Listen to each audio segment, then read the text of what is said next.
Toute l'actu automobile au quotidien, le journal de l'auto, Hugo Terretaz.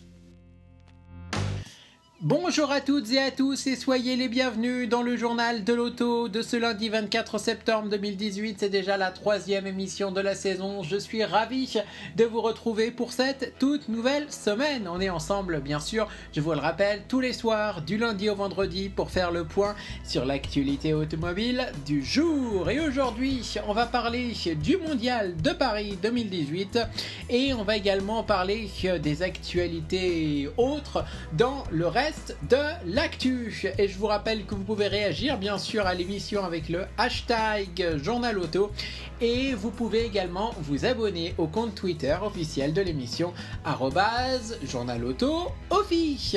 Mais qu'est-ce qui vous attend dans le journal de l'auto de ce lundi 24 septembre 2018?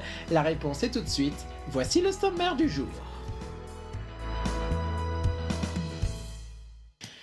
Au sommaire du journal de l'auto de ce lundi 24 septembre 2018, on va beaucoup parler du Mondial de Paris avec pas mal de nouveautés. Ce matin, Peugeot a dévoilé ses 3008 et 508 hybrides rechargeables disponibles en deux versions, hybride et hybride 4. Alors que faudra-t-il savoir sur ces deux modèles, ou plutôt trois modèles, vu que la 508 sera disponible autant en finition tricorps en version SW, donc break. Je vous les présenterai donc dans un instant. C'était la journée hybride rechargeable décidément du côté de chez PSA, puisque quelques heures après avoir présenté les 508 SW et 3008 hybrides, eh bien DS a dévoilé à son tour le DS7 Crossback e-Tense 4x4 dans le courant de l'après-midi. Alors que faut-il savoir sur la version hybride du DS7? La réponse, ça sera dans un instant. J'ai une bonne nouvelle à vous annoncer. Vous attendez tous la version monospace de la nouvelle classe A qui s'appelle le classe B. Eh bien, il sera dévoilé dans quelques jours à peine. Le Mondial de Paris, c'est la semaine prochaine. Eh bien, il sera dévoilé justement au Mondial de Paris, ce classe B. Je vous en reparlerai dans un instant. Je vais également vous parler sport auto avec la Porsche 919. Et oui, c'est la Porsche LMP1 qui a couru entre autres aux 24 heures du Mans et dans le championnat d'endurance WEC jusqu'à l'année dernière. Elle fera un tour dans les rues de Paris. Cette Porsche 919, on en reparlera tout à l'heure. On va également parler bien sûr de Honda qui présente la version hybride de son SUV, le CR-V. On a le prix, je vous en parlerai dans un instant. BMW qui dévoile quelques morceaux de sa série 3, alors qu'on n'est pas sûr qu'elle sera au mondial. Je vous en parle quand même dans cette chronique au cas où. Je vous en parlerai donc dans quelques instants de cette série 3. Sans oublier bien sûr l'ultime série spéciale pour la DS3. Vous le savez, la DS3 Crossback sera présente au Mondial de Paris. Et à ses côtés, il y aura certes donc le DS7 Crossback e-Tense 4x4, mais il y aura également la DS3 Forever. Alors que faudrait-il savoir sur cette dernière et ultime série spéciale pour la citadine premium française? La réponse, ça sera dans un instant, bien sûr. On parlera également du Suzuki Vitara qui s'offre un petit coup de jeûne et un restylage donc à l'occasion du Mondial de Paris 2018. Et dans le reste de l'actualité automobile, beaucoup d'actu. Ce soir, on va parler d'Audi qui dévoilera la version concept de sa Audi Sport e-tron GT dans quelques semaines. On parlera également d'Audi qui préparerait une version ultra luxueuse Orc de l'Audi A8. Et oui, c'est possible pour concurrencer les Maybach de Mercedes. On va parler également de Toyota qui pourrait lancer de nouvelles versions GR de sa Yaris, mais aussi de sa GT86. Et on va se poser une question. Y aura-t-il bientôt une Lexus UX F pour contrer un certain RSQ3 de chez chez Audi? La réponse, ça sera tout à l'heure. Dans le reste de l'actualité, bien sûr, on parlera du Volkswagen ID. Et oui, la gamme ID. Des nouvelles informations, on va parler de l'autonomie de la plateforme de Volkswagen ID. Et on va également parler de Porsche qui officialise la fin du diesel dans sa gamme. Et on va se poser la question, est-ce que Porsche va-t-il bientôt faire une gamme centrée sur l'électrique? La réponse, ça sera bien sûr dans quelques instants. Dans le reste de l'actualité, on parlera également des nouveautés technologiques pour une certaine citadine japonaise, la Nissan Micra. On va parler également de la sécurité routière. Il reste des progrès à faire. Et oui, parce que les conducteurs ont toujours le téléphone au volant ou encore ils utilisent même le vélo et les aides à la conduite. Mais il faut quand même faire des progrès. Alors quels seront les progrès à faire? La réponse, ça sera dans le reste de l'actualité tout à l'heure, et on parlera d'Aston Martin également qui confirme une nouvelle hypercar. Bref, vous l'avez compris, aujourd'hui c'est une émission riche en nouveautés. Je vous rappelle que vous pouvez réagir à l'émission sur les réseaux sociaux avec le hashtag Journal Auto et vous abonner au compte Twitter officiel de l'émission. Ça se passe sur le @Journal Auto Office. Nous sommes donc le lundi 24 septembre 2018, c'est la 3e édition du Journal de l'Auto et on débute tout de suite en faisant le point sur les actualités du jour, sur l'événement qui ouvrira ses portes la semaine prochaine, le Mondial de Paris. Soyez les bienvenus. Mondial de Paris 2018, les news. Et on débute ces news du Mondial de Paris 2018 avec les nouveautés PSA du jour. Et ces nouveautés PSA, elles sont uniquement hybrides rechargeables. Dans un instant, je vous présente le D7 Crossback e-Tense 4x4. Mais avant de vous présenter ce D7 Crossback e-Tense 4x4, il est temps que je vous présente les 3008, 508 et 508 SW hybrides rechargeables disponibles en plusieurs versions. Peugeot lance son offensive dans la voiture électrifiée en présentant les variantes plug-in des 3008, 508 et 508 SW, mais ces modèles seront en vente dans un an. Dans le groupe PSA, le D7 Crossback a été le premier modèle de série présenté avec une motorisation hybride rechargeable. Mais en ce qui concerne la commercialisation, pas de privilège. Au moment où la variante e-Tense arrivera dans les concessions en septembre 2019, Peugeot lancera pas moins de 3 hybrides rechargeables. Pas question de se faire des politesses, PSA devant déployer au plus vite son offensive électrifiée pour ne pas se laisser distancer par la concurrence. Le lion frappe donc fort en dévoilant en même temps la déclinaison plug-in du 3008 et du nouveau duo 508-508 SW. Deux variantes techniques ont été mises au point au nom simple hybride et hybride 4. Le bloc thermique est un 1,6 litre essence PureTech de 180 chevaux pour la première, 200 chevaux pour la seconde. La boîte de vitesse est commune, il s'agit d'une évolution électrifiée de l'EAT à 8 rapports. Celle-ci est couplée à un premier moteur électrique de 80 kW, 70 chevaux. Sur l'hybride 4, un deuxième moteur électrique de 80 kW est monté à l'arrière. Peugeot a conçu une fonction brake qui permet une décélération sans utilisation de la pédale de frein. Il suffit d'une impulsion sur le levier de vitesse pour l'activer et recharger ainsi la batterie. L'énergie est aussi récupérée lors d'un freinage classique. Les 508 et 508 SW sont prévus en variante hybrid. La puissance cumulée est de 225 chevaux avec une batterie lithium-ion de 11,4 kWh. Peugeot annonce une autonomie électrique de 40 km avec le cycle WLTP. Cette motorisation sera disponible avec les finitions Allure, GT Line et GT. Le 3008 aura droit à la variante hybride 4. Cela permettra ainsi au SUV d'avoir enfin une version à 4 roues motrices. Peugeot jouera aussi la carte du sport puisque la puissance cumulée accrochera la barre des 300 chevaux. Le 0 à 100 km/h est promis en 6,5 secondes avec une plus grosse batterie de 13,2 kWh.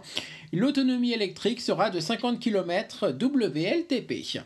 L'hybride 4 sera réservé à la finition haut de gamme GT. Le 3008 aura par la suite droit à l'hybride 2 roues motrices. Pour la recharge, la prise a été installée du côté gauche en parallèle de la trappe à carburant. Il faut 7 heures pour faire le plein avec une prise classique. Chargeur 3,3 kW, 8 ampères. via une wallbox, chargeur 6,6 kW 32 A. Il ne faut plus que 1h45. Une fonction e-save permettra de garder en réserve dans la batterie de quoi parcourir 10 ou 20 km en électrique. Le sélecteur de mode de conduite s'adapte à ces nouvelles motorisations avec par exemple le réglage 100% électrique zéro émission ou le sport qui tire le maximum de la mécanique. En hybrid, la voiture gère l'usage des moteurs au mieux. Sur le 3008, il y a le mode 4WD pour profiter des 4 roues motrices. L'instrumentation numérique iCockpit gagne des jauges dédiées à la partie électrique, autonomie, récupération. On poursuit l'actu hybride rechargeable de PSA, et oui, après le 3008, la 508 et la 508 SW en version hybride rechargeable, c'est DS qui a dévoilé son DS7 Crossback e-Tense 4x4. Je vous dis tout sur cette nouvelle version du SUV luxueux, premium et français. C'est la journée des hybrides chez PSA. Après les Peugeot 508 et 3008, c'est au tour de DS de dévoiler le DS7 Crossback e-Tense 4x4 qui profitera de la même technologie hybride 4 avec 4 roues motrices et 300 chevaux.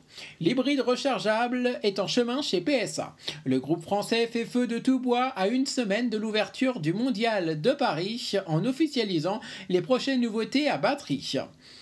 Des autos déjà évoquées puisque Peugeot a dévoilé les 508 et 3008 hybrides, mais c'est désormais au tour du premium de PSA DS de présenter sa réalisation. Il s'agit du DS7 Crossback e-Tense 4x4. Le SUV reprend l'appellation e-Tense en rapport au concept qui annonçait le futur électrifié de PSA. La motorisation est la même que celle des 508 et 3008 hybride 4. Le 4 cylindres 1,6 litre PureTech développe 200 chevaux et 2 moteurs électriques se chargent de l'épauler pour un total de 300 chevaux et surtout 450 Nm de couple aux 4 roues. Le DS7 Crossback hybride rechargeable donnera droit à 50 km d'autonomie en mode électrique selon le cycle d'homologation WLTP. Plusieurs modes de conduite seront proposés, blocage en 4 roues motrices, sport, électrique ou encore hybride pour améliorer la consommation mixte au maximum. Mais globalement, cette technologie hybride rechargeable de PSA ne révolutionne rien.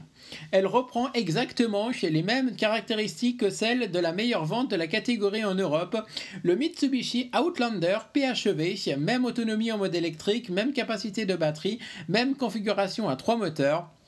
Sauf que ce dernier peut se recharger en 5,5 heures sur une prise murale classique contre 8 heures pour le DS7 Crossback e-Tense 4x4 et les Peugeot 508 et 3008 hybride 4. De plus, si PSA nous dévoile les autos dès maintenant, c'est surtout pour un effet d'annonce. Elles ne devraient pas être commercialisées avant la seconde moitié de 2019 en France. On poursuit toujours chez DS et toujours dans l'actu du Mondial de Paris avec DS qui dévoilera l'ultime série spéciale pour sa DS3. Et oui, vous le savez que la DS3 Crossback va être dévoilée au prochain Mondial de Paris et DS va donc lancer une ultime série spéciale et je vais vous l'apprendre tout de suite. Le nom de cette série spéciale, elle s'appelle DS3 Forever. Et oui, qu'on peut traduire donc par DS3 pour toujours. Alors, qu'est-ce qui change entre une DS3 classique et la DS3 Forever? Je vous dis tout de suite dans le journal de l'auto et les news du mondial. Fini la DS3? Pas encore. La citadine 3 portes profite d'une nouvelle série spéciale avec une petite mise à jour de son système multimédia.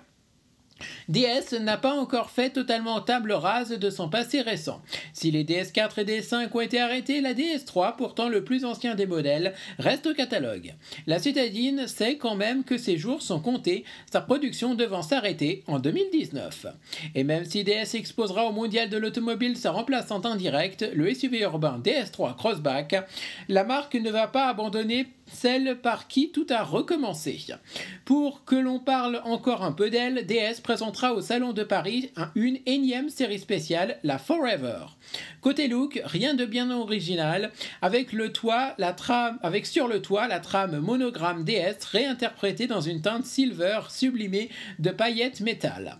Cette trame se retrouve sur les coques de rétroviseur, 8 couleurs de carrosserie sont au menu, gris artense, gris platinium, noir perla nerveux Carrera, blanc nacré, Whisper, vert saphir, bleu encre et rouge rubis.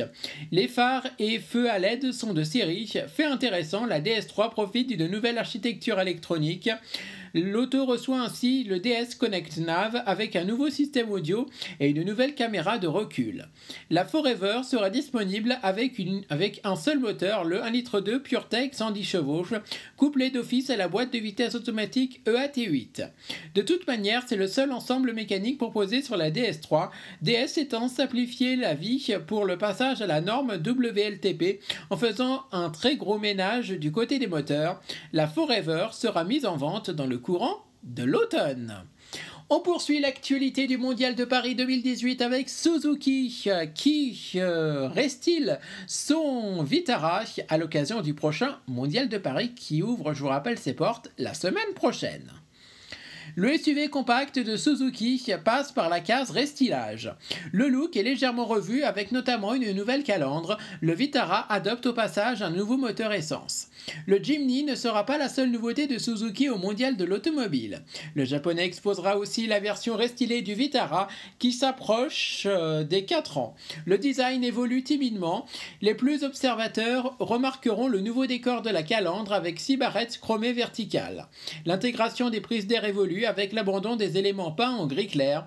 La bouche est plus homogène. Elle est prolongée par des décors chromés qui viennent englober les barres de diode. Dommage que celle-ci n'ait pas été remplacée par une signature lumineuse moderne dans les optiques.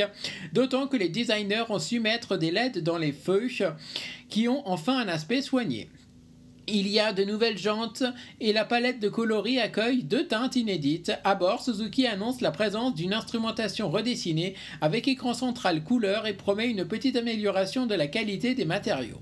Sous le capot, il y a du nouveau du côté de l'essence. Le 1,6 litre 120 chevaux laisse sa place au 1 litre Booster Jet de 111 chevaux qui sera compatible avec la transmission intégrale All Grip. Le 1,4 litre Booster Jet de 140 chevaux sera toujours de la partie. L'équipement est également mis à jour.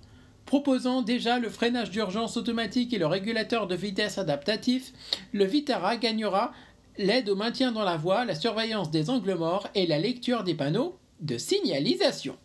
L'actu du mondial se poursuit dans le journal de l'auto en ce lundi 24 septembre 2018 et on poursuit avec Honda qui nous dit tout sur la version hybride de son CR-V et je vais également vous donner les prix.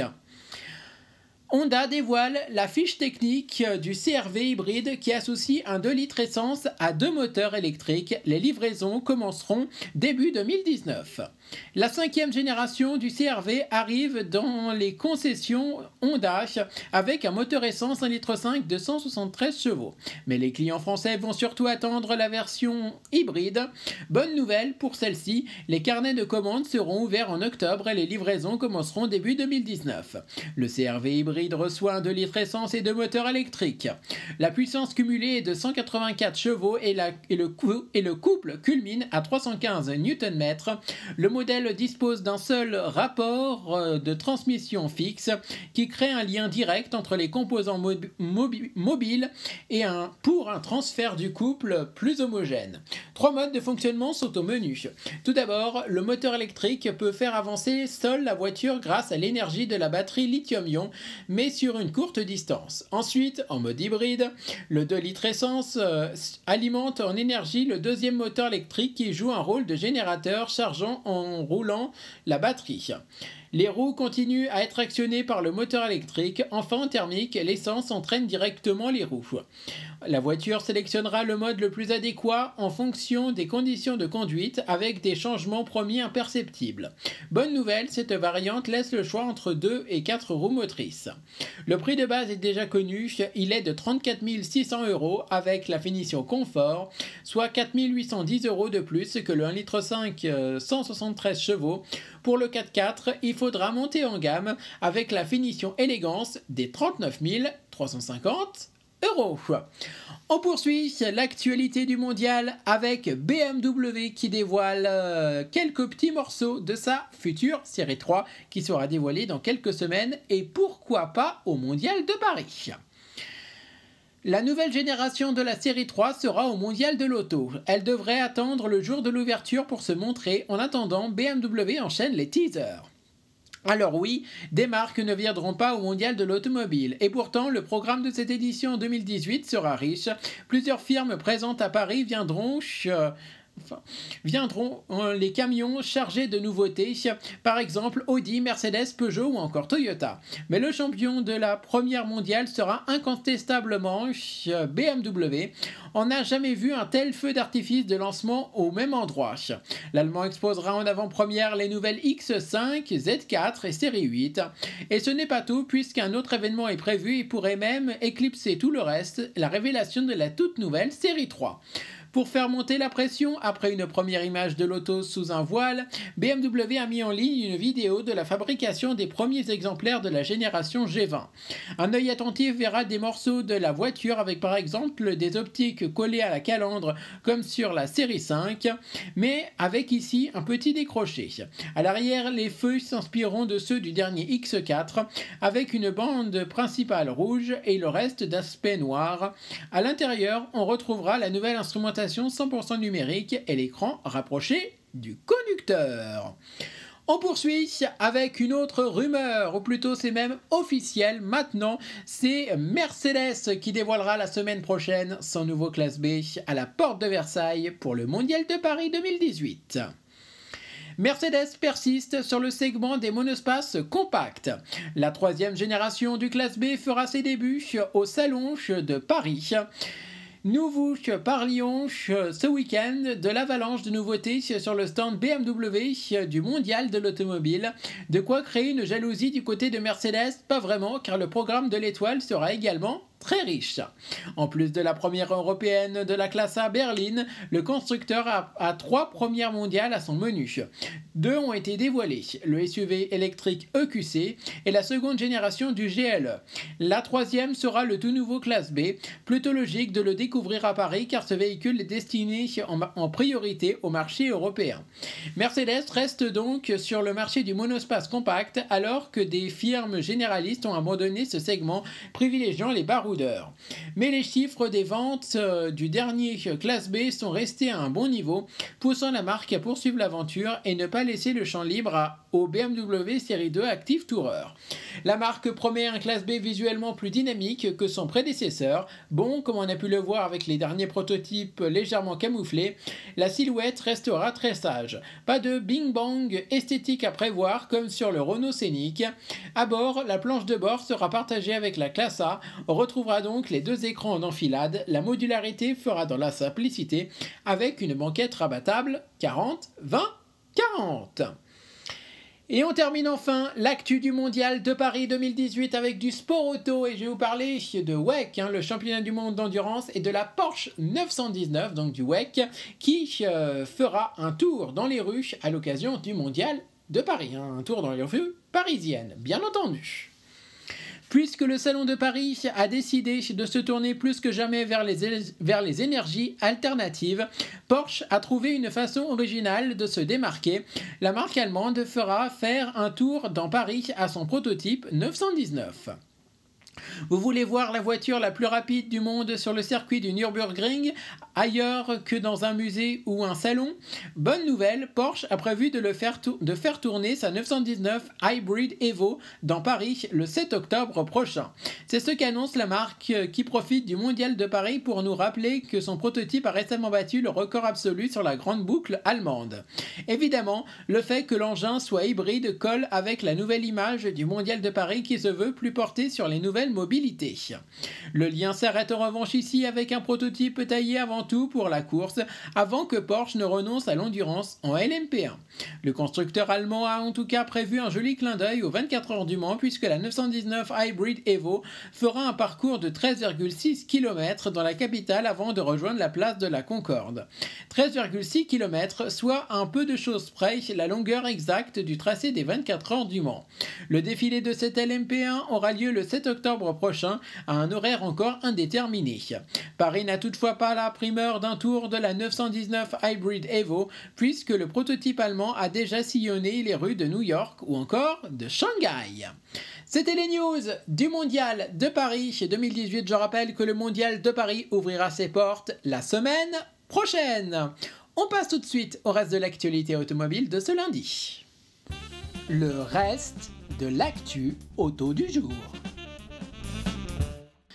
Dans le reste de l'actualité automobile de ce lundi 24 septembre 2018, on commence avec Audi qui pourrait lancer prochainement une A8 ultra luxueuse pour rivaliser avec les Maybach de Mercedes.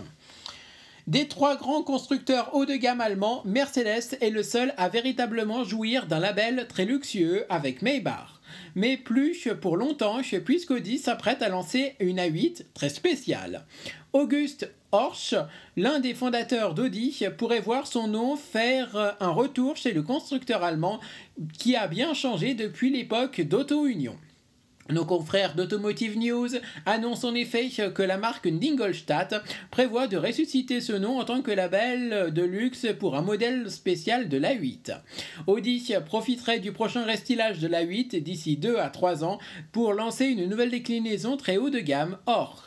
Un nom qui prendrait évidemment tout son sens sur cette mouture qui disposerait du W12. Ce moteur n'est d'ailleurs toujours pas proposé sous le capot de l'A8 qui n'a droit pour l'instant qu'à des V6 essence et diesel en France et sur certains marchés à un V8.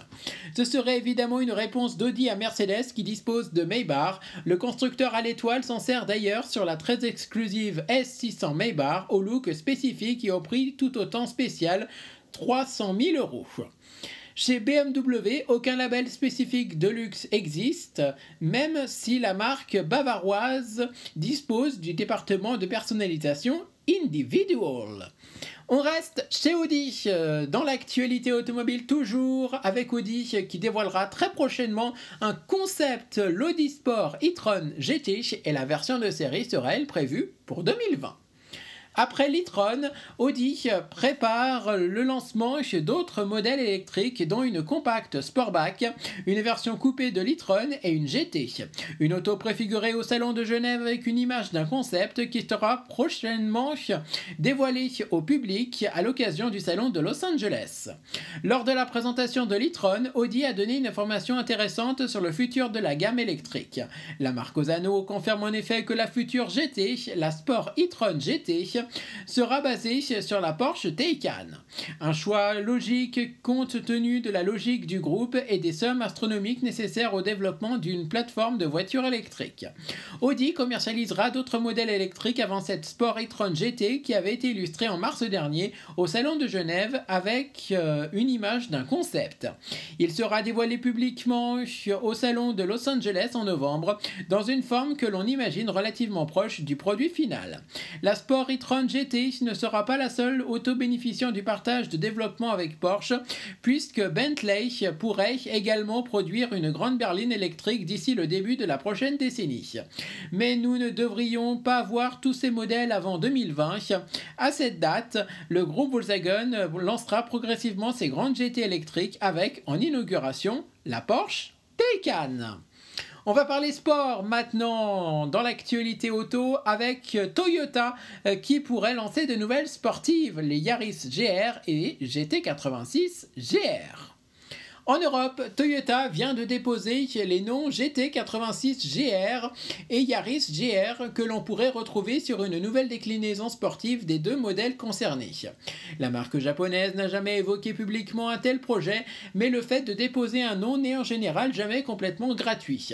Ces éléments, certes un peu légers pour le moment, suggèrent donc que la branche Gazoo Racing envisage de proposer une GT86 et une Yaris plus affûtée. Il est important important de rappeler que la gamme des sportives Gazoo se divise en 3 sous-catégories. Les GR Sport, essentiellement modifiés sur le plan du style, les GR, qui représentent une sorte d'intermédiaire plus sportif mais toujours aussi assez raisonnable, et enfin les GRMN, plus affûtés que les autres grâce à de nombreuses améliorations mécaniques. Par conséquent, les GT86 GR et Yaris GR, qui appartiendraient à la deuxième catégorie, gagneraient en muscles sans toutefois tomber dans la radicalité d'une Yaris GRMN par exemple. Notez que dans le cas de la GT86, le modèle estampillé GR pourrait plutôt être proposé sur la prochaine génération, le modèle actuel étant en fin de cycle. Toyota a déjà donné une idée de ce que pourrait être une GT86 plus ambitieuse avec le concept GRHV présenté lors du salon de Tokyo 2017. Si l'on se fie aux rumeurs, les projets de modèles sportifs ne manquent pas chez Toyota, qui voudrait faire revivre la MR ou la Celica, mais aussi proposer à terme une Supra GRMN. On va parler toujours sport maintenant, et sport crossover même, sport SUV. Et oui, on va parler de Lexus qui pourrait proposer prochainement une version F de son UX, son SUV présenté dans le cadre du dernier salon de Genève, pour concurrencer une certaine Audi RSQ3. Alors qu'il n'est pas encore arrivé sur le marché, le nouvel UX se trouve déjà au centre de rumeurs. Un site anglophone rapporte en effet que Lexus n'est pas forcément contre l'idée de créer une déclinaison plus sportive de son SUV urbain. Pour Shika Kako, ingénieur en chef de l'UX et vice-président de Lexus, il y a un potentiel pour un UX F. Pour le moment, nous n'y avons pas songé, tempère-t-il toutefois, avant d'ajouter, si parmi notre clientèle, il y a des personnes qui souhaitent vraiment une version haute performance de l'UX, nous devrons en tenir compte. Le haut responsable a ajouté qu'un tel modèle, s'il voyait effectivement le jour, serait forcément équipé d'une motorisation hybride. Malheureusement pour nous, il ne s'est pas vraiment aventuré plus loin dans ses confidences. Pour rappel, le Lexus UX est déjà équipé d'une motorisation hybride, mais avec une puissance inférieure à 180 chevaux, celle-ci ne le transforme pas vraiment en un modèle sportif, d'autant qu'elle entraîne un léger embonpoint par rapport au moteur thermique proposé sur certains marchés, pas en France. L'hypothétique UXF aurait besoin de quelque chose de plus puissant afin de ne pas être ridicule face à l'Audi RSQ3 ou au Mercedes AMG GLA 45, fort de respectivement 340 chevaux et 381 chevaux. Si le feu vert est donné, le lancement pourrait se faire courant 2020. D'ici là, Lexus aura peut-être présenté une LCF ainsi qu'une RCF mise à jour. On poursuit avec Volkswagen qui donne des informations sur la plateforme de sa prochaine compacte électrique ID. Volkswagen a présenté la plateforme de sa prochaine compacte électrique qui sera ensuite reprise par un grand nombre de modèles du groupe. Volkswagen propose déjà des voitures électriques, les e-Up et e-Golf. Mais la firme allemande prépare activement une très grosse offensive sur le marché du véhicule branché, au point que le constructeur n'hésite pas à sous-entendre qu'il va débuter un nouveau chapitre de son histoire, comme il l'a fait avec les coccinelles et Golf.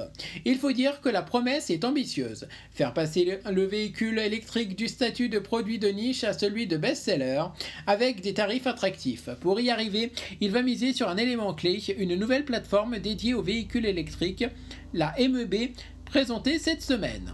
Comme l'a été la base MQB, utilisée de la petite Polo au grand SUV américain Atlas, la MEB sera modulable pour couvrir un maximum de segments.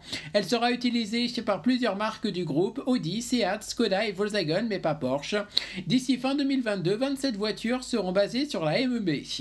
Et cette première vague de modèles devrait représenter 10 millions d'immatriculations, des volumes importants. Voilà ce qui va permettre de tirer les prix vers le bas. Évidemment, batterie et moteur seront aussi partagés. Fortement ébranlé par le Dieselgate, Volkswagen aura le privilège d'inaugurer la plateforme MEB avec une compacte ID. L'Audi e-tron n'y a donc pas eu le droit.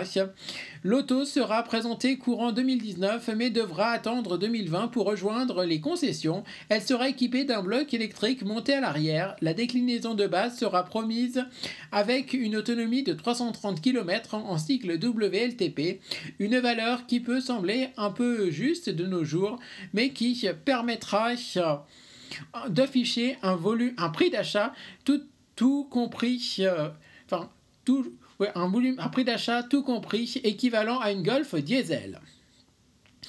Volkswagen proposera une version à la batterie plus grosse et donc plus onéreuse qui permettra d'avoir une belle autonomie de 550 km.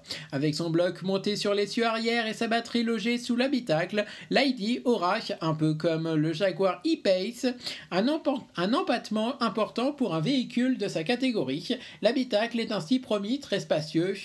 La silhouette devrait d'ailleurs étonner avec un nez assez court. On reste dans le groupe Volkswagen et on va parler de Porsche qui officialise l'arrêt du diesel dans sa gamme. Alors que le diesel a déjà disparu de la gamme des Macan et Panamera, il n'arrivera finalement pas dans l'offre du Cayenne. Porsche tourne ainsi définitivement la page du gazole. Cette fois, c'est acté. Dans une interview donnée au quotidien allemand Bild, Oliver Blume, patron de la marque, a confirmé qu'il n'y aura plus de diesel chez Porsche. Ce n'est pas une surprise puisque le constructeur avait déjà fait le ménage dans sa gamme. Sur le Macan et la Panamera, la version diesel est passée à la trappe il y a quelques mois, mais il restait un flou concernant le Cayenne. Lorsque la troisième génération a été lancée fin 2017, il n'y avait pas de variante abreuvée au gazole. Porsche avait toutefois précisé qu'un diesel était dans les cartons, un projet qui a donc été abandonné, le constructeur ayant vu que ses ventes se portaient toujours très bien sans diesel. Sur les grands modèles familiaux Cayenne et Panamera, la clientèle jette maintenant son dévolu sur les déclinaisons hybrides rechargeables.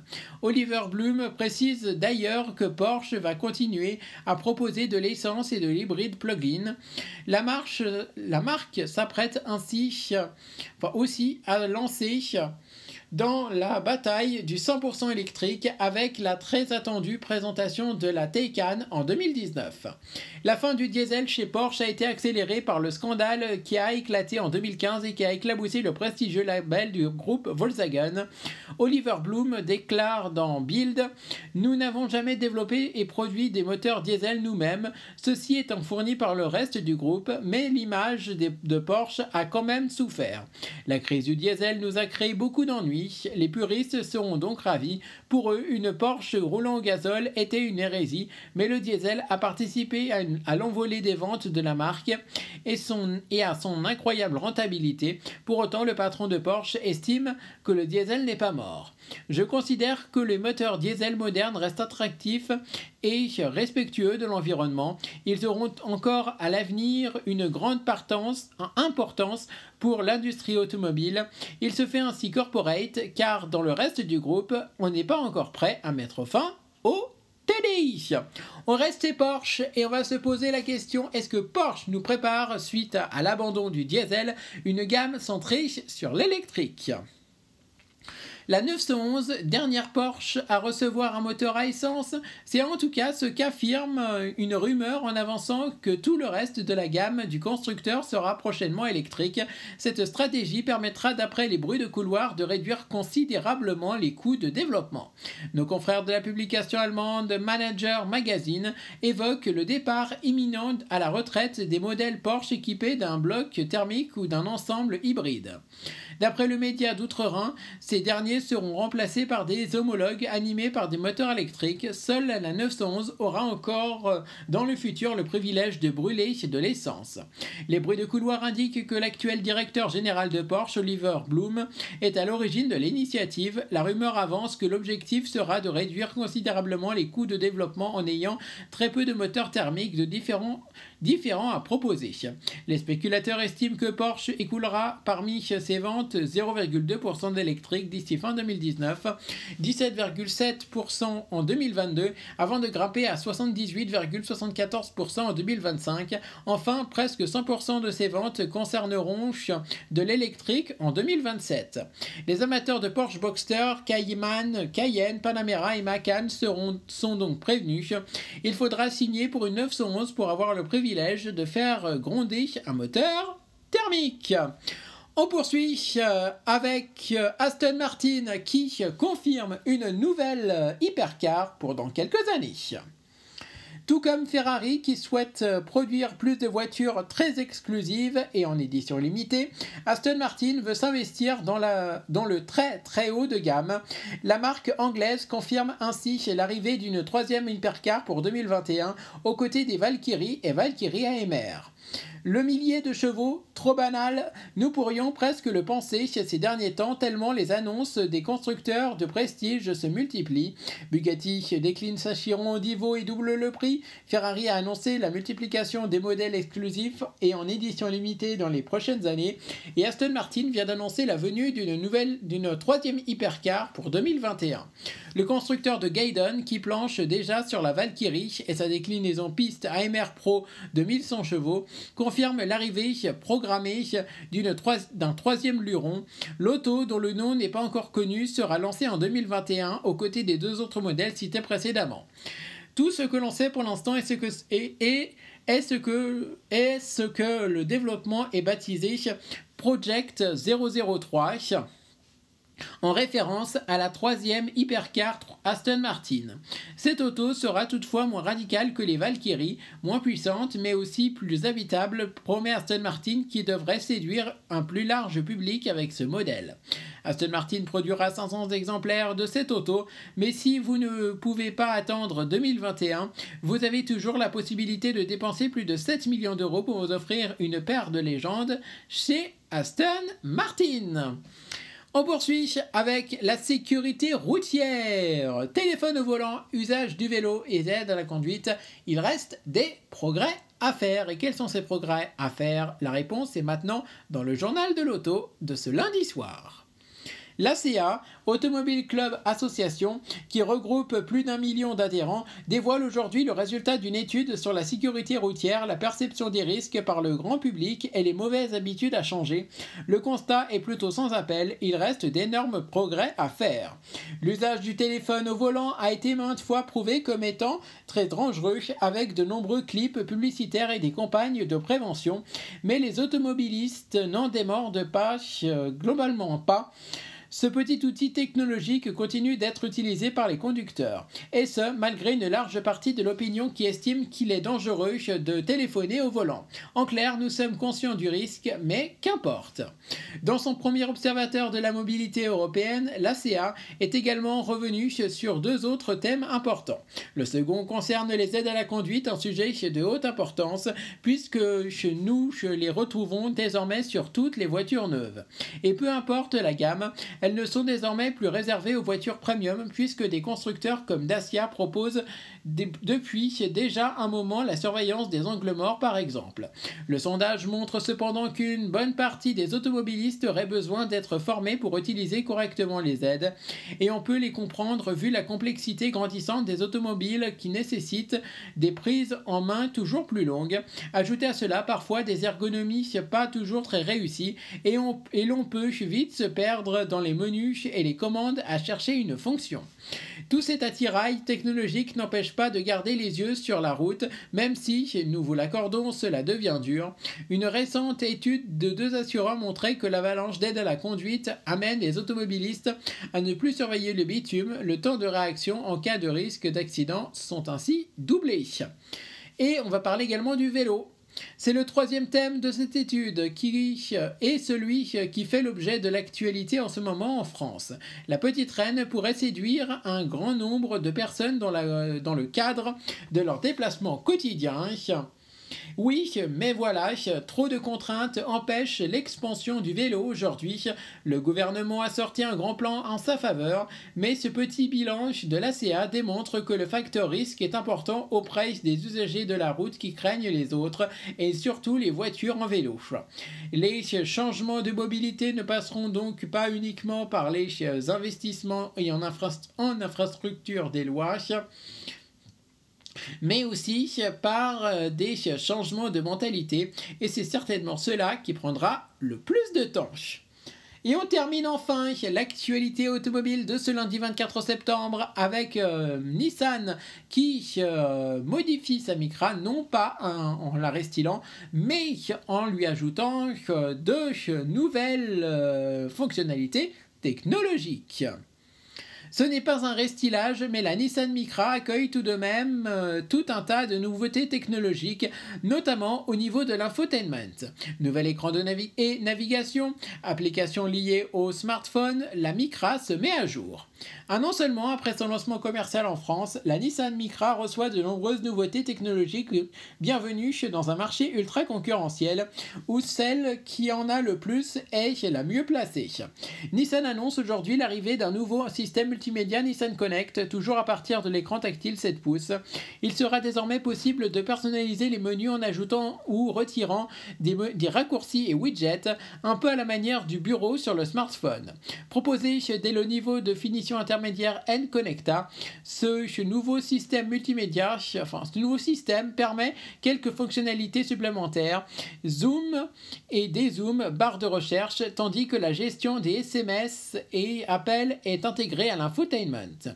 La Micra profite également des Apple CarPlay et Android Auto de série à partir de la finition Ascenta. Nissan annonce que l'auto peut se connecter au Wi-Fi environnant pour des mises à jour de l'infotainment, tandis que la navigation TomTom est incluse, avec synchronisation sur appareil mobile. Concrètement, il est possible de programmer un trajet sur son téléphone à l'extérieur de l'auto, puis de le poursuivre une fois à bord depuis le menu de l'écran. C'était l'actualité automobile très riche de ce lundi 24 septembre 2018 dans le journal de l'auto. Toute l'actu automobile au quotidien, le journal de l'auto, Hugo Terretaz. Et c'est la fin de cette édition du journal de l'auto de ce lundi 24 septembre 2018. Merci à tous de l'avoir suivi. On se retrouve demain, on sera le mardi 25 septembre 2018 pour une 4e édition du journal de l'auto. Et nous serons à pratiquement une semaine du Mondial de Paris. Continuez à commenter l'émission sur les réseaux sociaux avec le hashtag Journal Auto et à vous abonner au compte Twitter officiel de l'émission @journal auto offi. Je vous souhaite donc encore un agréable moment à toutes et à tous et je me réjouis de vous retrouver demain soir pour faire un nouveau point sur l'actualité automobile, l'actu du mardi 25 septembre 2018 et nul doute qu'elle sera tout aussi intéressante qu'aujourd'hui. Alors à demain pour le journal de l'auto. Merci.